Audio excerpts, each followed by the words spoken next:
Hello, and welcome to the second Reddie Steady Bet podcast. Here again with Dave Shallow and Richard Trigg. Hey guys. Hi mate. Oi, oi. Hi guys. Thanks for all the positive feedback for the last one. There was a lot of fun in it, and it seemed to have gone down quite well, which is really, really cool. We're going to jump straight into it this week with football. Handing over to our resident football man, Mr. Shallow. Aye. Dave. How you doing? I think we'll jump straight into the long-term stuff. I had a long phone conversation with one of my good friends yesterday, who's a really good football judge, Kevin Allen. We'll probably get him on the show in a few weeks' time. We was going to get him on today, but the podcast was due to last for an hour, and we didn't want it lasting any longer than that. And Kev does like to go on a little bit. So, but yeah, I went through every game with him. We've gone through some long-term stuff, and I think we've got some good stuff for you. We've got a 10-star season nap, which we'll be unveiling in a little bit, and a few bets for the weekend.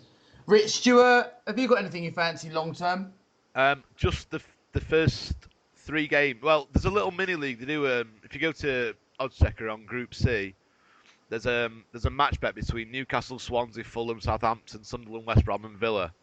And Villa are 11-2 to be top of that group. Yeah, I like it. Me and you were both strong in the strong Villa camp this year, that they're going to be a really good, a decent team this year. Maybe even sneak into like the top 10, 11. Yeah, I like the bet as well. I've got the market open now. It's Newcastle, Swansea, Southampton, West Brom, Villa, and West Ham. Yeah. I'm massively against West Brom there. They're the side that I'm going to be opposing most of the season, I think. Yeah, me the same. And Newcastle, Swansea, 7-2 joints. I think Swansea will go okay this year. I think they're probably. Yeah, Swansea the danger. Kev's really strong on West Ham this year, funnily enough. He really likes Andy Carroll. I'm not a bigger Carroll fan as Kev is.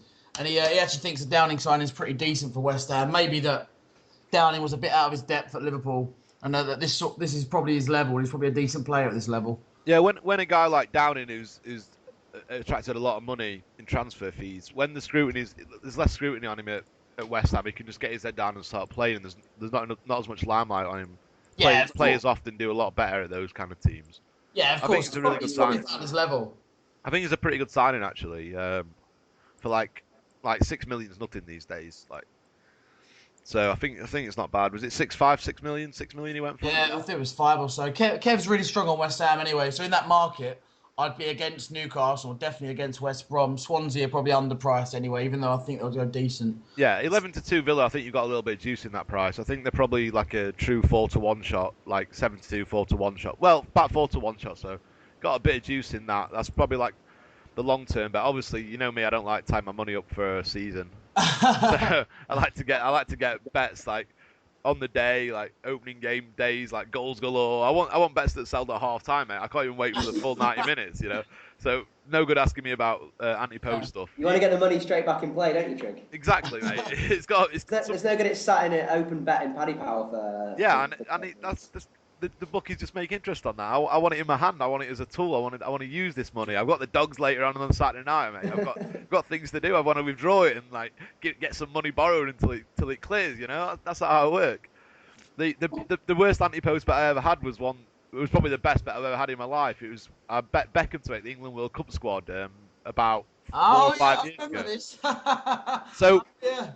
I think I rung you that day, Dave. It was a Friday afternoon, and England had just played a friendly on the Wednesday or Thursday, and Beckham had come on last 30 minutes, scored a goal, set up 2, and got man of the match. He'd only come on as a sub with 25, 30 minutes to go and got man of the match. So William Hill priced him up for the World Cup squad to make the squad at 8-11. And I thought that even if they thought that he might not quite be good enough to play as a player, they'd still put him on the squad for morale and because he's such a because it's so inspirational and stuff. I thought it was an absolute 20-star nap. I rung Dave, and I think Dave said he was like 20s on chance. I thought he was like 50s on. I thought it was an absolute certainty. So I went round betting all the 8-11, and I backed it every rate down to about 2-5. 2 months later, I'm sat on this. I've had about 4 or 5 grand on. I'm sat on it, and it's gone to 33s on everywhere. 66s, like 33s on was the best price you could get. And then obviously he snapped his ankle playing for AC Milan, and but this is how big a certainty the bet was. That was so bad. Didn't they fly him out to be an ambassador? Yeah, he still fucking took him as an ambassador. That's how much a certainty I was to land this bet. Yeah, they were I like, ended up getting my place, a non-playing part. You should have got paid out on the non-playing part. Anyway. mate, sick. I ended up getting my HSBC account shut down because I was in the bank shouting out bets, like telling people to get me 300 on, get me 500 on, get me this on. The woman came out and. As it happened, coincidentally, she wanted to talk to me about betting on my account, and HSBC shut my account down. Don't worry. So there's a queue on Friday afternoon, 20 people long. I'm talking about betting. Everyone must think, oh my God, this guy's got a massive betting problem. This woman comes out and it confronts me in public, in the whole lot, and starts telling me that my account's been shut down for gambling transactions. So imagine what the fucking people in the queue thought.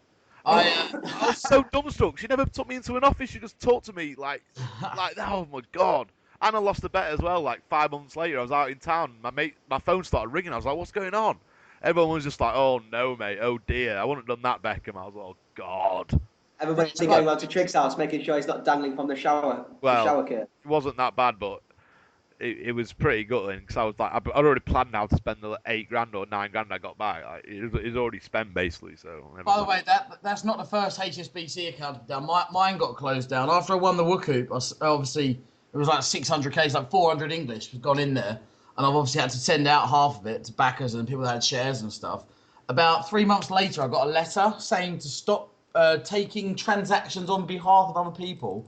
And then a month after that, nothing else had changed. The normal transactions getting sent through. A month after, I got the 2-month notice, 2 months, and then your account's closed. So I went in there. They just said it was all gambling related. They don't like it. Yeah, they kind of said to me it was like money laundering or something. That's what they said it was tantamount to. What I was doing. There's been 4 or 5 people I know that's HSBC. Basically, if anyone's listening, if you're gambling quite a lot and playing poker quite a lot, HSBC is not the way to go. Yeah. No, they wouldn't even give me a current account, HSBC. They sat down. I wanted a current account with a dollar account, and I had a cheque for $85,000 to pay in. And they were all lovely. Sit down, Mr. Nicholson, have this nice comfy chair. And the minute they found out I was gambling, they basically just told me to fuck off. Go see Lloyd's TSB, mate. You're not our kind here.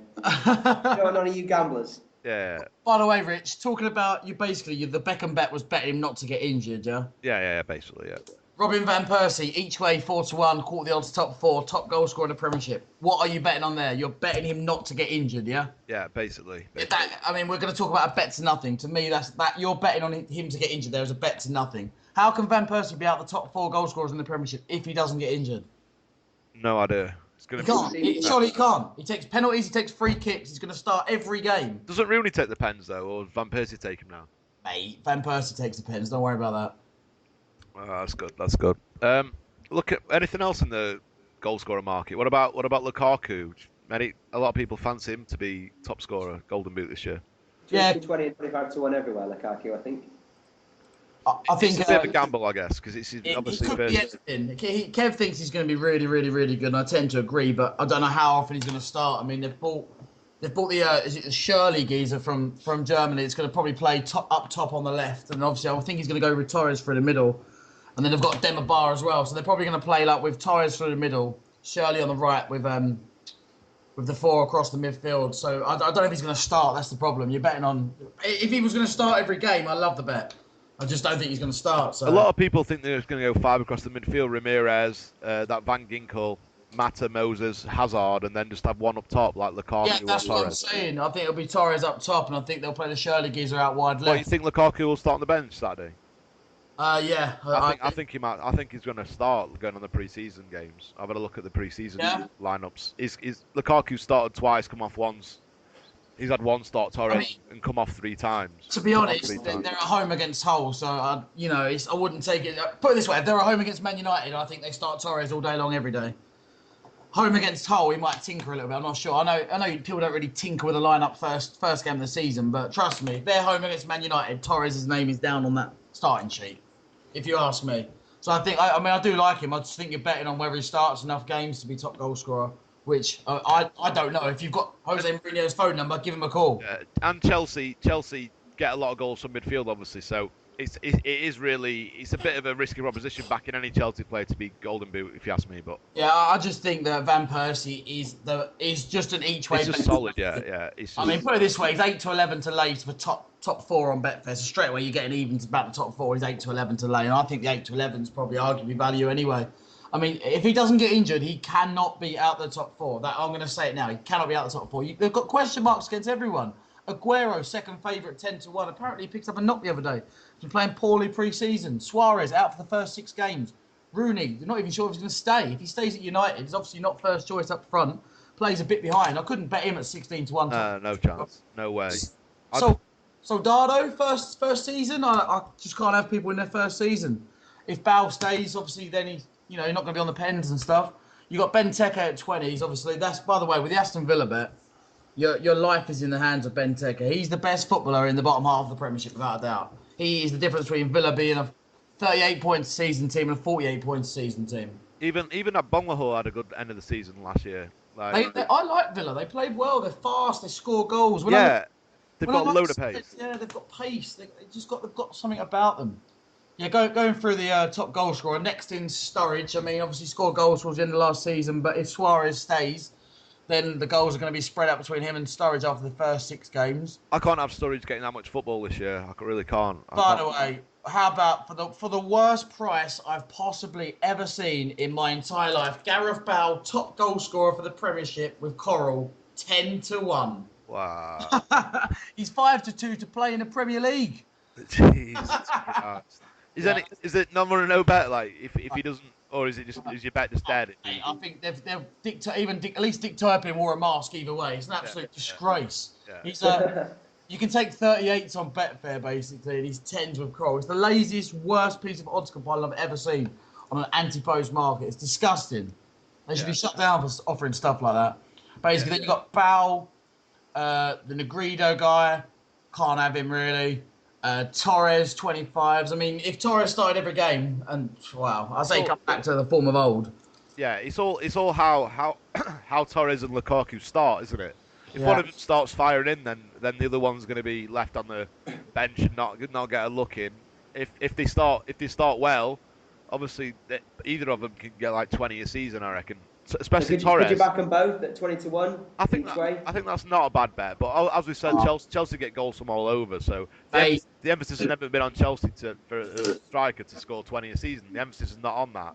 It hasn't been for ages with Chelsea. They've never had one like prolific guy since Greavesy. Yeah, even Drogba like got a few, but he was prolific. He was prolific. Well, against Arsenal, he was anyway. He was prolific in a way, but in a fashion. But they've always got goals from the midfield guys. The midfield guys are the creators, obviously, and they've always got goals. Hazard, they've got goals throughout the team. Moses, Mata, they're going to get goals from everywhere. So I'd be a bit reticent to start thinking about Chelsea front men for the Golden Boot, to be honest. I looked at the market. There's a lot of question marks about everyone, so I'm just gonna stick with the Robin van Persie 4-1 each way. It's an each way bet to nothing in my opinion. I think. Yeah, I agree. If he gets injured, he gets injured. You're betting against injury.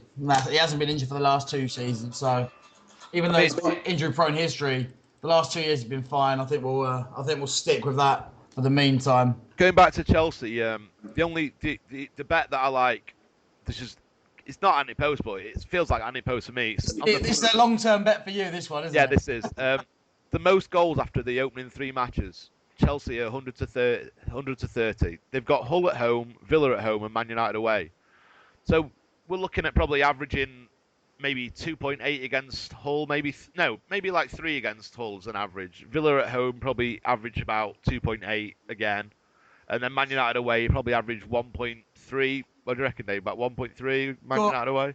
Go on then. You can buy Chelsea's home goals against Aston Villa at 2.8 with me. We're going to make a bet live on the show. At 2.8, you can buy Chelsea home goals for Aston Villa. How much do you want? Well, just entertain me 1 minute. So they've got Hull at home, Villa at home, and Man United away. All right. They're 100 to 30. Man City have got Newcastle at home, Cardiff away, and Hull at home. Now we all know Chelsea like to spank teams. Like Man City don't often beat Newcastle at home 6-7-0, but Chelsea beat teams like Hull 6-7-0 at home.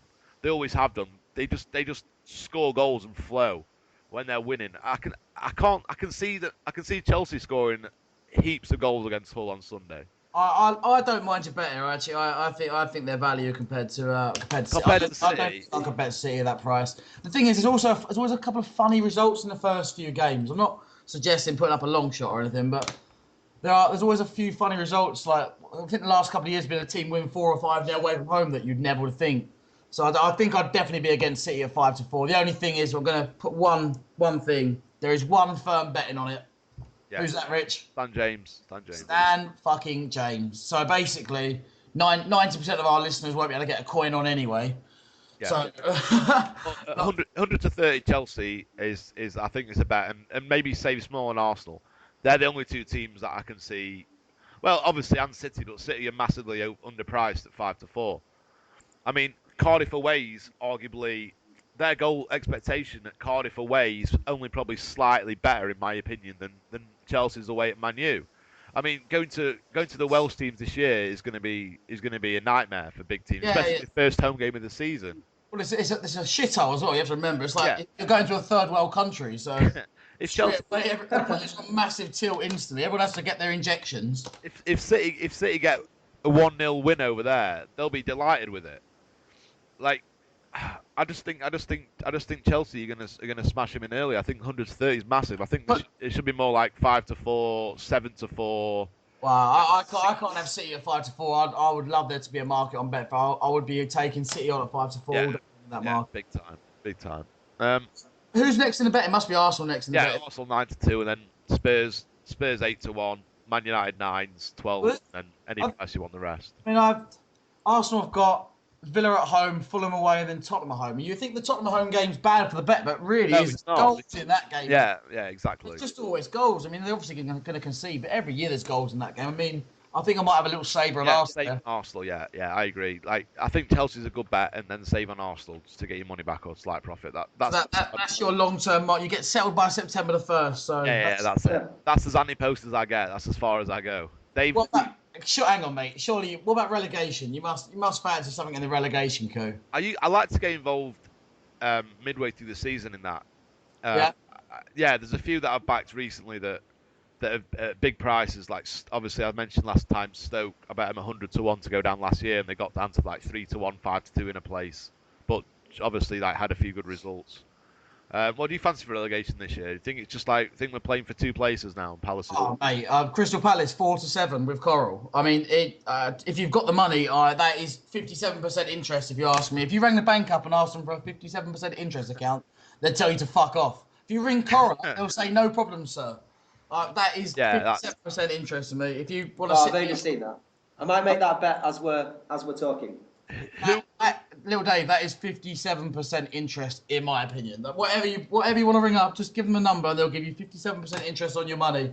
Do you know what? Come April, you'll get paid, I reckon. I mean, if you've got a choice between Hull and Palace, and they're nearly the same price, no brainer. No comparison. I will take Hull with a 7-point start against Palace.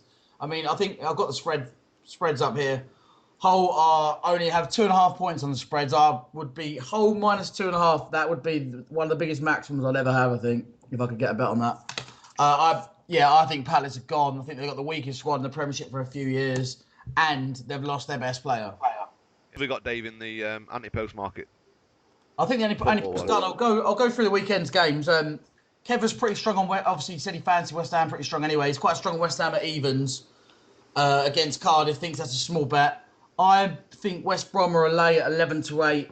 I think they might have got a bit bigger. I laid them at just over 11-8 on Betfair. 11-8 basically is the borderline price. When a team at home in the Premier League is 11-8, it means that both teams are assessed at being as equal. Okay? Yeah. Home advantage makes them 11-8 if 2 teams are equal.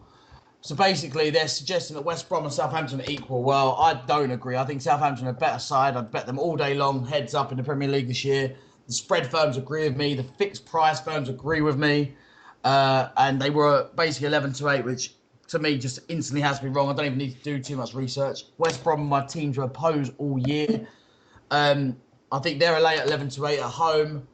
Kev, like the goal, both teams to score in the United game at 8-11 VC, 4-6 everywhere else. And I think Tottenham are probably a better way at Palace. What do you think about that one? First game, 5-6. I want a little bit bigger. I mean, really? I probably like. I just want even. I think they're probably about priced correctly, to be honest. Really? Yeah, I'd want a little bit more. Just for the first game, big crowd, local derby. Yeah, Well, not local derby, but London this is derby. why they're 5 to 6 for the reasons you said, which I think is all complete bollocks. Like in terms of pricing stuff up, I honestly think they're too big. I think everyone's factoring in the first game stuff too much. I mean, Bow hasn't even gone yet. I know I think he's still injured anyway, but I think Spurs have got a really good side. I think if this is 2-3 months in, I think you're looking at a solid 4 or 6 at Tottenham here. Yeah. So I mean, it's 5 to 6. They're 17 to 20. They've drifted all week. I mean, to me, I'm against Palace all year. I think all that's going to happen is teams are going to get shorter in price against Palace as the year goes on. I really think they're that weak. I'm an Arsenal fan, and I'm betting Tottenham there. That should tell you all you need to know if you ask me. Yeah, maybe. You think it's priced okay? Yeah.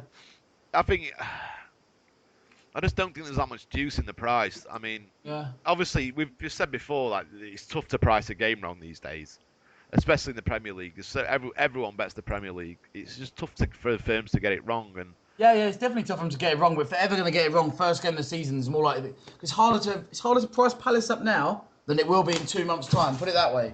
The games I like to take advantage of when I think they do get it wrong and there's too much emphasis on stuff is when teams are playing for nothing at the end of the season.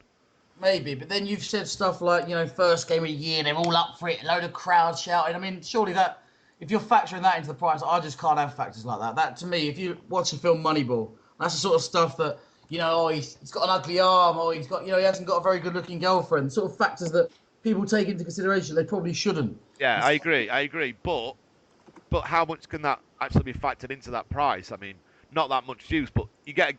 Remember when Newcastle played Villa away when Newcastle needed to win to stay up, and Villa were playing just for nothing, just for pride and whatever. Maybe they could get one more place up the league, and Villa were fucking 9-2 that day, and Newcastle was something like 4-7. All right, go on. Basically, Tottenham are favourites over Liverpool in a season match bet. Okay. Yeah, I'd be dubious on that bet. Right, okay. Liverpool, I'm telling you the prices. Liverpool 9-4 to finish top 4. Tottenham 15-8. Okay. Right. What price are Liverpool when they play away at Palace in the league this year? Tell me that one now, and I'll tell you what. I'm going to say it on air. If Liverpool are bigger than 5 to 6, which they should be, because Tottenham are 5 to 6 now, and Liverpool are priced worse than Tottenham, so therefore Tottenham is supposed to be better. So Liverpool should be bigger than 5 to 6. And Liverpool bigger than 5 to 6. I'll put the bet on for you, okay? I'm telling you now, on air. That's what I'm saying. That's what I think is priced. No, but you're banking on Palace having a god-awful start to the season. I'm banking on the prices readjusting and Liverpool basically. Tottenham are better than Liverpool. I think Liverpool will be a solid 4 or 6 shot away at Palace. So you think teams like Everton are going to be odds on at Palace? When do they play Palace? That's the key. I'm not sure. I'm not looked at the fixture. I don't know when they play them. But I'm just saying. Do you think teams are going to be odds? A lot of teams are going to be odds on against Palace, and the rest 6-4 max. I think Everton will be very, very, very close to even money against Palace. Everton, by the way, Everton are 5 to 6 away at Cardiff with William Hill. I know it's obviously a terrible price. They're 5 to 4 with other firms, but that gives you an example for their pricing up. Everton away at Cardiff or Tottenham away at Palace. I'm not saying that the 5 to 6 is right there. I'm just giving you an example of a 5 to 6 shot. I mean, obviously Hills are taking a piss with their 5 to 6 quote there. But yeah, I think a lot of sides are going to be odds on it. I mean, obviously, when I say a lot of sides, obviously all the top boys, but I think even down towards middling sides, I think are going to be no bigger than 5 to 4, 11 to 8 away at Palace. I think it's just going to be a whipping, boys. November 9th, Palace play Everton. November the 9th. Right, yeah, I'll tell you what, I'm going to shout it now. I think Everton will be at even money with the firms, maybe 6 on Betfair, and no bigger. And I think Tottenham are way better than Everton. That's the thing. I think the gap between Tottenham and Everton is pretty big. What about the handicap market, Dave? You said you got some stuff on that. Yeah, a couple of guys put them up on Blonde this week, and I like them. The promoted side's obviously not Palace, given we've been slagging them off for the last 20 minutes. I quite like the promoted. I think we may have missed the price, especially to put them up. They've been taken off the boards all week, really. I liked. Where was the Cardiff one? Cardiff plus 47 with VC. Looks pretty big. Normally mid-90s is good enough to win. So Cardiff get 45 points. You've got 92. Basically, as long as Cardiff don't get relegated, you probably get an each-way return in that, a quarter of the odds. And Hull were plus 49. Same thing, VC, but they're 25 to 1 with VC, whereas Cardiff's 12. Hull 49 points, 25 to 1. So you're getting 6 and a bit to 1 the place. you need Hull probably to get 43, 44 points to get a place there, which I don't think is out of possibility at all. And it definitely ain't a 6-1 shot for them to place. So I'm quite strong on them. What do you like anything there? It's not a market I've ever been interested in. To be fair, it's obviously, basically nothing in that market really interests me. Like, I read a stat the other day. Basically, long term, you're printing money. Well, you have been. I mean, I'm assuming they should price it slightly different, but they don't appear to have. You're printing money, basically betting the promoted sides each way in the handicap market in the Premiership. There's been, I can't remember the exact stat, but basically it was like a plus 27% ROI betting them each way since the Premiership began. I'm pretty sure that was what I read. And that makes sense to me because if you've got a side getting 49, 50 point start, to get to mid-90s, they need to have a really good season. But it's a lot easier for them to do that than for a side like Arsenal, got +8 with some firms. For them to get 95 points, they've got to get 87 points. Like, they basically need to win the Premiership. yeah. You need to win the Premiership to win the bet. And you get an 8-1, whereas they're bigger to win the Premiership. And you still might not win the bet. That's the thing. Because Newcastle had a great season a couple of years ago and scored in the hundreds on the handicap. Yeah.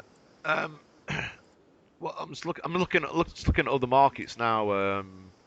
Look to the PFA Player of the Year markets. Any of those? Not really. What? Who you liking that? No, I'm just asking if you've looked at it. I've just flicked through it. I had a brief look recently because obviously it matters if Bale stays or goes is pretty big in that market. Yeah. Yeah, obviously huge. Yeah, it's massive. You're taking away the most likely winner probably. Well, What about the Golden Glove? Sky Bet are doing the yeah, Golden Glove. saw the Golden Glove. I've got the Player of the Year market. I think what's it? Bale's 8-1, 5-2 in places, 8-1 in places. Yeah, with our good friend VC. I think 8-1 would be pretty big if he stayed all year. I don't think I could bet Suarez at 12s missing the first game of the season. That'd be a swerve for me. There's a few Chelsea boys thrown in there. I think it looks a really hard market to be honest. I think maybe you could take a punt on a couple of big prices, but I think I'd leave that market. Who you like at the Golden Glove? Well, I think it's just a flip between Czech and Joe Hart. To be honest, What are prices? 15 to 8, 2 to 1. Like, If you I think think it's a mate flip, Hart favourite. yeah. Well, if you think it's a flip, then obviously it's with Sky Bet though. Yeah, that's what I mean. Yeah, I've been chasing around trying to get Sky Bet accounts for a while, but it's just tough to get laid. Obviously, you can understand them. They're a small betting company, like relatively new operation. They're more like a novelty firm rather than.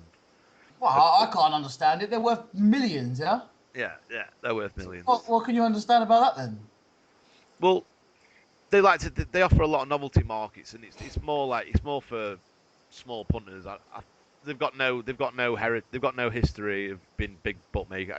I can understand them operating how they do and not wanting to take decent bets and being probably the worst site to restrict you in my history. That's fine if they change their name to like MickeyMouseBet.com or something. You can't call it Sky Bet and then not lay a bet, can you? Well, they're doing a good job of it at the moment. Well, it's like Richard Branson opened a website called VirginGambling.com and laying like 50s. Laying like, all your lays an even 50. He wouldn't put his name on it. So why should Sky put the name on a product that doesn't lay a bet? Yeah, I guess they actually own Oddschecker. I don't know if you know that. Do they really? Yeah, they own Oddschecker, yeah. It's their firm. No, I didn't know that. Oh, okay, that's interesting. So there's one bet in the Championship that I really like on Saturday. I like Huddersfield away at Millwall at 13 to 5. Millwall been drifting all day. I mean, Millwall first game lost against Yeovil at home, 1-0, and they got absolutely hammered by Ipswich last week, 3-0. The score didn't flatter Ipswich at all. They were all over them. I think they have 59-60% in possession. They just absolutely battered them, and apparently a lot of Millwall fans said it could have been more, and they were embarrassing. Lomas has not got on well there. The fans are getting on his back now, killing him an old West Ham boy and stuff. The Millwall boys are like. Yeah. And Huddersfield started off, matched Forest for loads of the game, lost 1-0 away at Forest, which is going to be, I think this season's going to prove no mean feat. Like, even losing 1-0 at Forest, I think they're going to be really strong. And then they drew at home against QPR 1-1 last week. And I just think Millwall are a sinking ship. They lost Wood a few years ago. They lost Henderson to Forest. I just think they're a bad side. And Huddersfield at 13 to 5 after Yeovil went there and won on the first game of the season, I think there's a lot of mileage in that price. I think there should be more. There should be more like a 2-1 shot than 13-5. Does Brent like that one? I've not spoke to Brent about it actually. I think he was quite keen on Huddersfield pre-season with their points. He was against Millwall, so I'm guessing he would like that. Yeah, he'd probably like that. I mean, yeah, I like to bet. I like these kind of bets. I mean, draw no bet, maybe at 6-4 if you want, but I think they're a better side and comprehensively better side than Millwall. I think Millwall are going to struggle big time this season. So 13-5, that's the only bet, probably the only single I'll be having this week. So that's about it for Championship for me. Funnily enough, the spread firms, SpreadX, the only ones that do long-term betting on the points for Championship stuff. They've got both teams spreading at 53, 55, and Huddersfield already have 1 point advantage. So they're suggesting there's not much between the two teams at all, which means that you probably have got a little bit of value there anyway. Just basing it purely on what the spread's pricing it up as. Yeah. And if you've got an opinion, then Yeah, they've not scored yet, Millwall. I mean, and Lomas is going to be panicking, and the fans are unforgiving down there. I think if they start off a bit shaky on Saturday, I think they could get beat 2-3-0 possibly. I'm gonna get involved in that game and do a lot of things on like Huddersfield supremacy and stuff, and maybe half time, full time, and some like daft scores. I just really fancy him at the price. I think that obviously I think they're more like a 2-1, like even 15-8 shot. I think and they're obviously 13-5, just over 5-2. I just think it's a really good bet. Have you got anything else, Dave, on the football? Not particularly. Little Dave, did you notice that I didn't say a bad word about Millwall? You didn't say a bad word about Millwall. No. But then coming from Romford, that's probably not a bad shout. Yeah, I want to make sure the listeners are aware I didn't say a bad word about Millwall or the area or the fans. So there you go. So everyone picking up bricks heading to the Shallow residence, you can put them back down. We're Millwall fans here. I'll be avoiding trips to Hull and Wales for the next few months. Right, Trigg, go on. Pick us out a goals galore bet for Saturday then. Well, obviously I'd put Kev's in. The ones I do though are usually obviously it's most people who do it. It's like a mug bet. I know Kev Allen likes to do like 3 or 4. I like to do 5. And he sometimes just does 2. But there's no fun in that. It's just like betting singles. I like just to have like 40 quid or something and just have like 6 and like sweat it in. That's usually though if I've got nothing else that I really fancy on a Saturday. Rich, you have to do the phrase though. When both teams score. Yeah, it's goals galore. Betfred did another one last year, but I'm not sure if they still do it now. It was both teams any goal in the first 30 minutes. So any goal in a game, and I used to like that bet, but it was almost impossible to get 5 or 6 up. I had a great goals galore come in once about it was like some for the last stage of last season. Me and Jake did a 7-team goals galore, and with about 65 minutes gone, this bet cannot win. Like it is drawing stone dead. And then we're watching Sky Sports News, and suddenly, like one of them pings in, doesn't make a difference, we're still dead. Then another one comes in, then another one, then another one. And now it's like we've got an outside chance. And then there's about 4 minutes left of the games, and we've got one team we need to score. And I think it was St Johnson away at Hibernian or somewhere like that. That classic. And they were away. They were 3-0 down away from home, and in literally the last kick of the game, we pinged a 3-1 in. And nailed the bet. I bet we were 1,000 on, to lose. Who was you betting with, Dave? Betfred. No, you said you was with someone. Oh, with Jake Cody. Yeah. Jake Cody. Oh well, there you go. That explains the bet winning in the last second anyway. So maybe not 1,000 to 1, maybe like 70s, but still a great kick. If you're sitting next to Richard Trigg with that bet, you're 1,000 to 1 in running. When you're sitting next to Jake Cody, you don't want to be laying too big a price, I promise you. You've always got a chance. Yeah, so goals galore this week. I'd go for 4 games. I'd go QPR versus Ipswich. I'd go Swansea Man U, Reading versus Watford, and I'd probably go Arsenal and Villa. I think Villa could sneak one at the Emirates. What about put up a treble? Come on, for the listeners, put up a treble, a win treble in the Premiership, and a win goals galore treble in the Premiership. So you got the Arsenal game, the Man U game, one more in the Premiership, and then a win treble.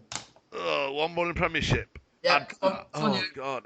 All right, so I've got who have I got? Swansea, Man U, Arsenal, Villa, and I'd probably go Palace and Spurs. All right, Palace Spurs. All right, Spurs okay, as well. put up a win. I want a win treble for the viewers. A win treble. A win treble. Yeah. Ah. You know, it doesn't have to be bankers. You can put a decent price one in there. What? Just pick your 3 best win bets out in the Premiership. We'll put them in a win treble. All right. Well, I'd go. I don't like betting. I'll never bet these. I'd never have the bet on this because they're just not my kind of bets. Like, but I'd have to put Arsenal in 4-9. Hang on, no. Put your types of bets in. You must have 3 bets you can fancy there. The Premiership's looked so tough to me this weekend. It's just, All right, forget that. Dave, you go. Put Newcastle in at 10-1. Come on, Trigg, for the fans. No. I mean, I'd go Chelsea half-time, full-time at 4-6. That's available in a couple of places. I'd put that in as one. I'd go Arsenal 4-9 if you can get that, and I'd go Norwich draw against Everton first game of the season. Right, I'll do my win treble. My win treble is 10.5 to 1 shot. It's West Ham at evens, Southampton at 9-4, and the other one was Tottenham 5-6. There's my win treble for you. 10.5 to 1 it pays. Get on, get paid. What do you reckon? There we go. Right, I think that pretty much wraps football up then. Now that we've made everyone a few quid. Well, hopefully, mate. Trigg, horse racing. So Yeah. you got some stuff? Yeah, tomorrow sees a race the annual race of something that you'll probably be a fan of, Dave. It's an all grey handicap, so every horse in the field's grey. Oh no. Yeah. Stay well away from this. It's a handicap for grey horses only. You know my feeling on grey horses. Never back the grey ones. Well, one of them's got to win though, Dave. Yeah, one of them's got to win, and the winner of last year's race is running again today tomorrow. Sorry. It's in the races. It's on Channel 4, 2:20 at Newmarket. Medici Time, it's called. Tim Easterby trains it. Robert Winston's on board. It won the same race off £3 lower last time, and it's almost got the same makeup as it did last time. It ran a shocking race the time before last year before it won the race. Lost almost the same distance, the same track. Ran at York over 6 furlongs last year. The race before this, lost by 11 lengths, 15 and 19. Ran at York last time, 15 of 20, lost by 10 lengths. And it's been winning off. It's won off 84 before, and it's the marks tomorrow 75. It's won over course and distance. It's won the race last year. This horse at peak, even though it's only won three times over trip and 5 times over 5 furlongs. It's 6 furlongs tomorrow. The prices aren't up yet, but I think it's probably going to be about 12, 14 to 1. I think that's got a great chance each way tomorrow. Trainer's in decent form. He's had a few winners recently, and I think you just can't really go wrong with it. Obviously, last year the horse won at the meeting, and it seemed like they lined it up last year, and it looks like they've been trying to get his mark down for the last few runs. So it's a winnable mark again. Give it a good shout there. It made me interested actually. What? Give me the time and the name, please, Richard. Yeah, 2:20 tomorrow at Newmarket. Yep. Medici Time.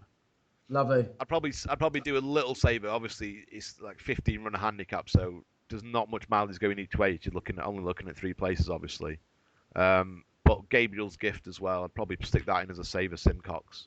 Okay. 3-year-olds in this race have got. They're probably going to put Majesty in pretty short. Hannon's is a 3-year-old. Only had 3 runs. Won last time, but it's dropping back in trip. And 3-year-olds have got a dreadful record in this race. It usually goes to a 6, 7, 8-year-olds have been dominating the older horses. So, like the old hardened handicappers. So I'd probably discount the 3-year-olds just on the history of the race. So probably I'd bet Medici Time, and probably in these 15 runner handicaps, instead of backing 1 each way, I'd probably just prefer to back 2 for the win. I don't like to back 15 runner each way races, each way in 15 runner races. So Yeah, I like the theory. That's good. I think you've given them both good shouts there. I like that. and in the big race tomorrow is the Hungerford Stakes. And I probably last year, obviously Clive Cox, not obviously last year Clive Cox Lethal Force sprung an upset, and like Celebrations won it in the past. Paco Boys run it in the past. This race is really weird because every horse in it needs cut. They need cut in the ground. Obviously sorry, it's Newbury in the 315. So you're taking a chance on everything. Gregorian, I know for a fact that needs cut. That cannot run top of the ground, and it's still forecasted good to firm. And it doesn't look like the weather forecast is going to change much. So you've got soft falling rain, Mike de Cox. It's won every one of its starts abroad, and it's won last 3 at Maidan. Won a group 2 last time worth 368,000. Like the money out there is crazy. Hannigan's been over there to ride it earlier this year. Like this has been untried on good to firm. Casper Nectar, Simcox, like it's won on good, soft, good to soft. Won on good to firm on its debut at Beverley. So that's the only one with like a little bit of. But it's been quoted as saying that needs cut in the ground. So then it's only a 500 race. Gregorian needs cut, obviously. Librano looks a bit outclassed, and it's only won once on good to firm from umpteen attempts. So I'd probably take a chance on the Godolphin one at the bottom, Tarwood, 9-2 shot. The only 3-year-old in the race. 3-year-olds have got a pretty good record in this race actually, as opposed to the last race. 3-year-olds do really well in this race, so it's getting a few pounds for its age allowance. 9-2. It's looks really progressive. Finished second behind a Hannon Good Thing last time, Montridge. That's going to be a really good horse, and that was clear of its stable companion Snowboarder in second, Tarwood. He's stepping up in class today, no doubt, from a Group 3 last time to this race. But I just think at 9-2 that's where there's probably a little bit of value. So I'm probably not going to bet the race, but if I did, I'd probably go Tarwood a little bit. This is nothing really inspiring on the horses coming up, apart from the Ebor meeting, which is next week at York.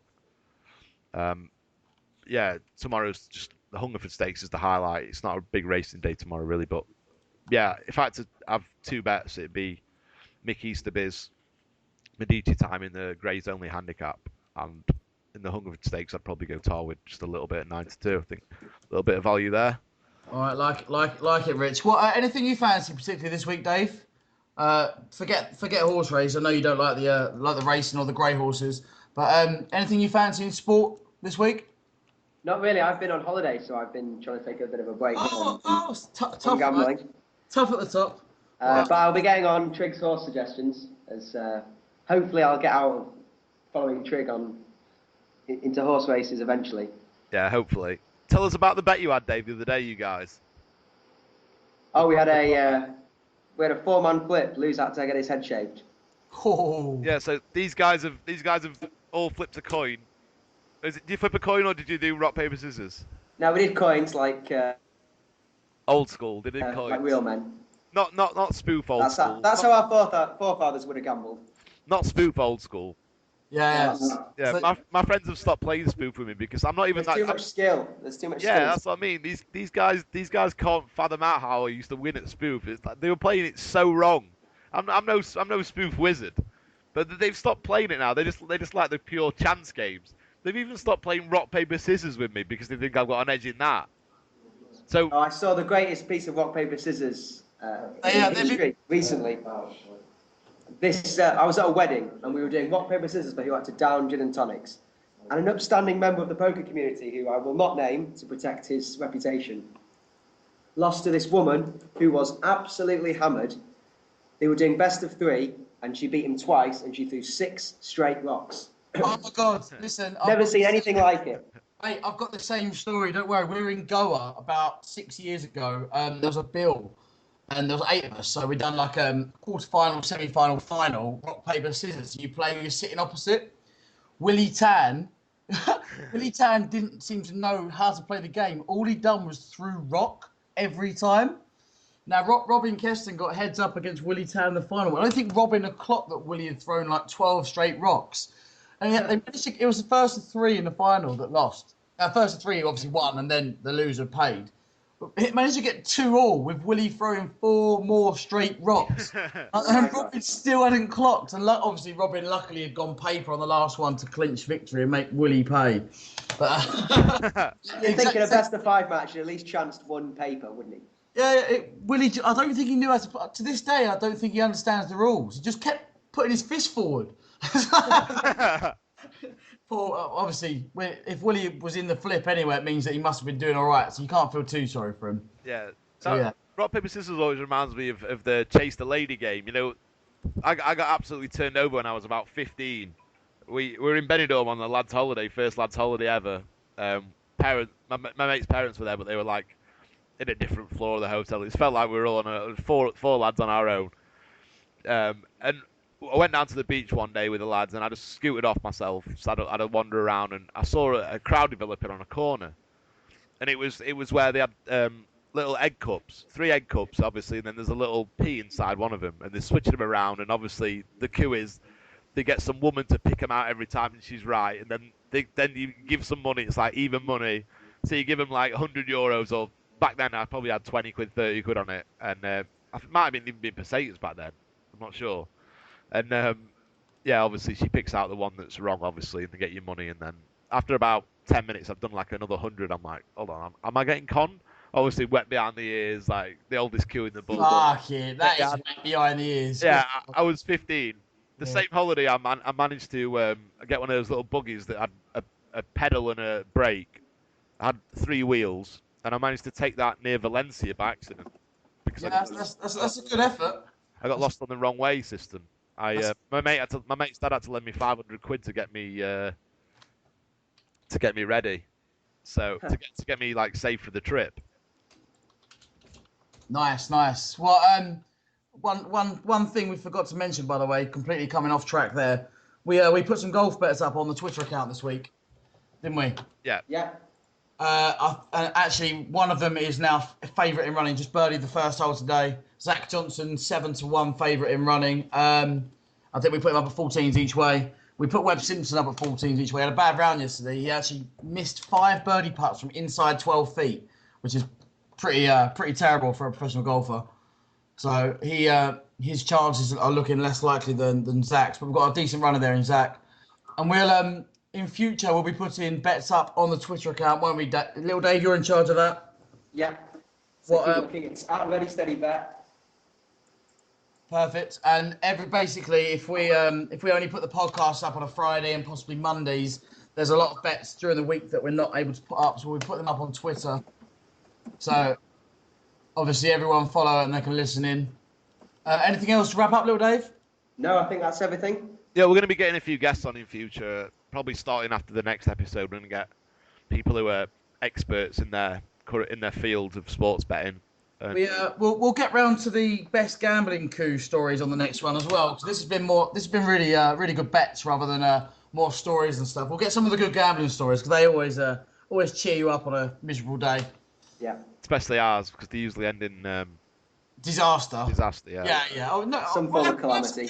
We'll have some good ones and some losing ones. You have to have some good ones and some losing ones, not just all losers, because everyone remembers the losers, but. Yeah, if they didn't give us a good one every so often, then we might end up quitting one of these days. Yeah, so let's just go through. Let's go through the bets again. So basically, we've got Van Persie each way 4-1, top Premiership goal scorer.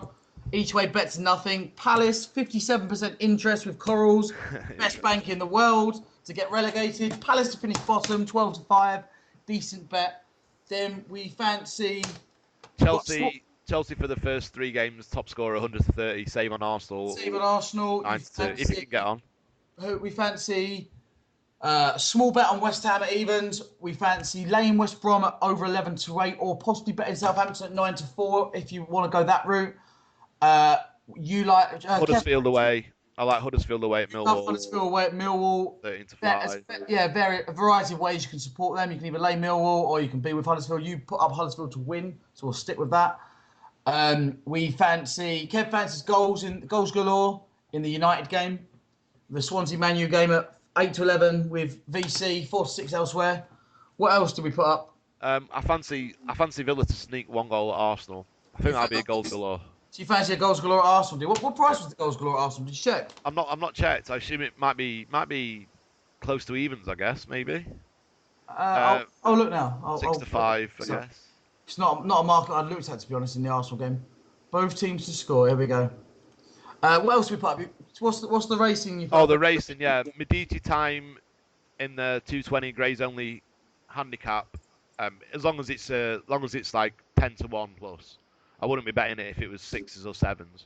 And save on Gabriel's gift around the same price. They've not priced up yet, so I'm just estimating the price. It should be 10-12s, both of them, I guess. Maybe Gabriel's gift might be a little bit shorter, but and then probably a little bit on in the where is it now? In the Hungerford Stakes, I'd go Wardy, the bottom one, a little bit on that at 9-2.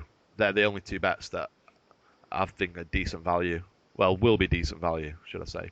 Coral 10-11, Rich. Yeah, 10 to Arsenal, 11. both teams to score. Yeah, that sounds okay. Okay, obviously there's not that much mileage in the price. I just think Villa will sneak one at Arsenal. Arsenal did tend to concede against a lot of the unfancied teams last year at home. Big game in our household. That tomorrow. I'm round my mum's. My brother, who's just moved back from Singapore, is living here at the moment before he buys a house. He's a Villa fan. I'm an Arsenal fan, and he's got like a barbecue, like a welcome home barbecue. So we'll have it loaded up on the computer to watch. So that'll be the house rivalry tomorrow. So I think you'll be hoping you're right with the both teams to score bet anyway. Yeah, hopefully. Maybe them to get one first and spice things up a little bit. Well, if we can get Zach Johnson over the line, that'll mean it's a good week anyway. Yeah, definitely. Perfect. All right, guys. Thank you very much. That was brilliant. Lovely. Right, cheers, Dave. Thanks, everyone. Enjoy your holidays, Dave, and take care and good luck. Thank you very much. See you later, everybody. See you guys. Bye.